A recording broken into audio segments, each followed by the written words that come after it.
محمود فتح الله. دي فاول على ابو العلا وخد فيها انذار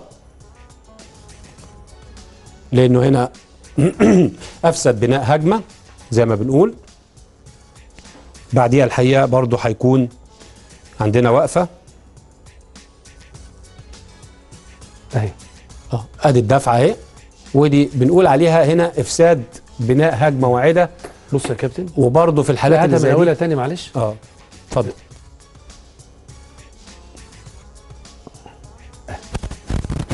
ادي الدفعه يا كابتن، الدفعه في ظهره. بس هو عنده نيه انه هو مركز. لا معلش، بس هي الدفعه هو مندفع بالكوره، وكمان الدفعه ولو ان حتى هنا لو خدت بالك محمد ابو العلا استعجل لانه حتى اللاعب كان رايح في سكه 2 من لاعبي امبي كانوا موجودين. شوف هنا تاني عمرو زكي احتسب عليه اخطاء كتير جدا، فاولات كتير جدا في مباراه النهارده، لكن لقينا هنا الفاول بيحتسب لصالح عمرو. نشوفها بقى لعمرو زكي. نشوف اللعبه لان احنا واحنا بنتفرج عليها الحقيقه اختلفنا. هنا في شد اهو، الحكم شاف الشد من الفانيلا اهو. تمام، يبقى اذا قرار ياسر عبد الرؤوف هنا ده صحيح. افضل رؤيته في الملعب، افضل حتى من من الرؤيه. نادر العشر هو اللي بدا بالمسك، بدأ بالمسك. يبقى هنا دي اتشافت من عند الحكم. طالما اتشافت من عند الحكم يبقى نحييه، لان دي من اللعبات برضو اللي اللي من الصعب انه الحكم يشوفها. نشوف بعد كده هنا فتح الله، ونشوف هنا ونقف عند دي ونقول هنا يا ياسر انت اديت حوالي 3 انذارات للاعيبه انبي في العاب اقل من هذه اللعبه. اذا هذه اللعبه كانت تستحق انذار، ولكن هنا لم يشهر الانذار. يعني واعتقد نفسيا انه اهو بص ادي اللعبه، ادي من البدايه، ادي هو ماسك نفس لعبه ابو العلا مع حازم اهو، دي اكثر كمان. وبعدين كمل، وبعدين في دي لوحدها، الثانيه لوحدها دي ياخد عليها انذار. كنت عايز اكمل لك يا كابتن طاهر انه اعتراض محمود فتح الله على الحكم المساعد ومناقشته مع الحكم المساعد كان ليها دور في ان هو ما ياخدش الكارت الاصفر. كان يجب، هو ده نوع من انواع الضغط.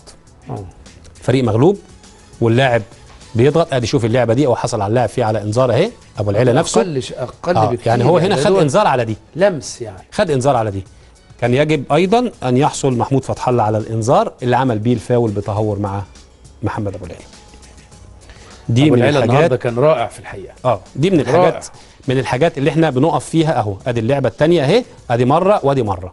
يبقى هنا كان يجب انذاره من غير كلام، من غير تفكير.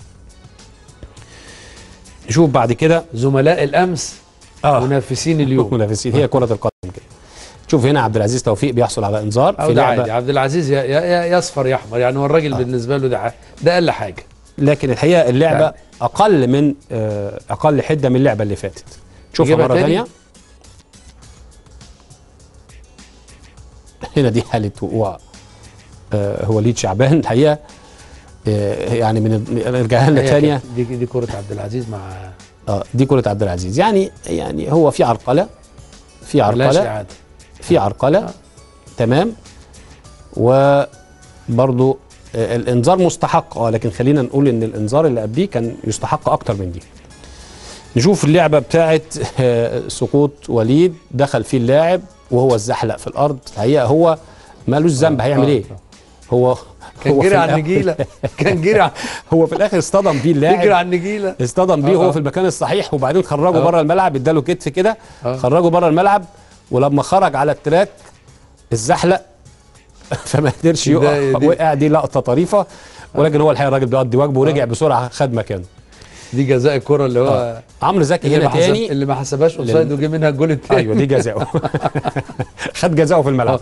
هنا بقى بنشوف عمرو زكي، هنا بقى لازم نقف مع ياسر هنا برضو تاني. لما اللاعب يكررها مره ثانيه يبقى لازم هنا يكون في قرار. ادي نفس اللعبه، هو اللي شادد، عمرو زكي هو برضه شادد اهو، حط ايده على كتف الراجل وبعدين رمى. دي بقى التحايل الكامل. ده التحايل الكامل، دي صوره التحايل الكامله.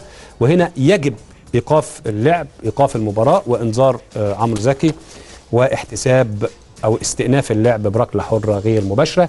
لكن الحقيقه يا كابتن طاهر بعد ما شفنا وبعد ما اختلفنا، يمكن انا عامل علامات صح كتير قوي وعامل علامات غلط يمكن مش كتير، 3 أو 4 علامات، ده بيؤكد على انه طاقم التحكيم ادار الحقيقه مباراه طيبه، وهو ده المستوى اللي احنا بنأمله من او بنأمله في التحكيم في الدوري الممتاز، خاصه في المباريات الصعبه، ودي واحده من المباريات الصعبه الحقيقه اللي كانت في الاسبوع الثالث.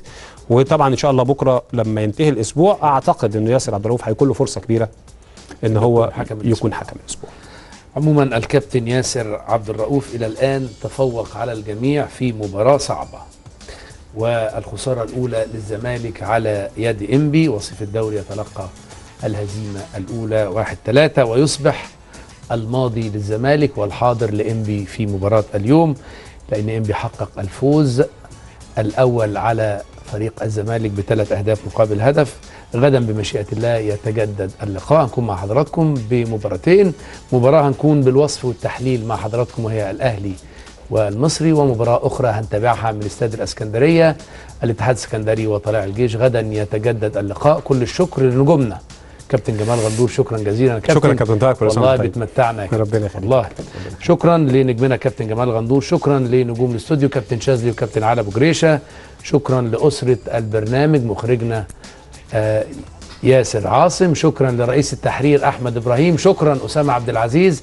غدا يتجدد اللقاء، تصبحوا على خير، إلى اللقاء.